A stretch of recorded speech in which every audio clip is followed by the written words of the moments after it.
ऐसा ज़रूरत नहीं है। जो हम फ्रेंडली ओपोजिशन हम नहीं चाहते हैं।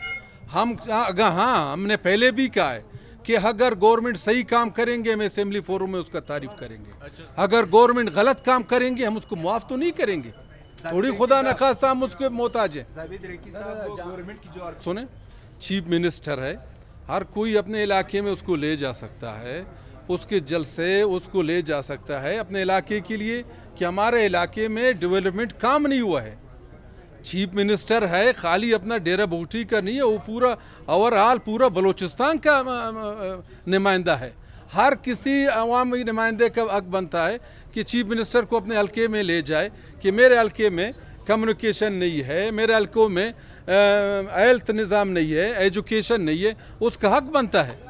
तो इसी हवाले पे कहते हैं कि हम जो बात करेंगे असेंबली फोरम में करेंगे। अगर हम लोगों ने बात किया और मंडे को भी अभी आप लोगों को कहेंगे इंशाल्लाह, वॉकआउट भी करेंगे और आवाज़ भी ऊपर करेंगे।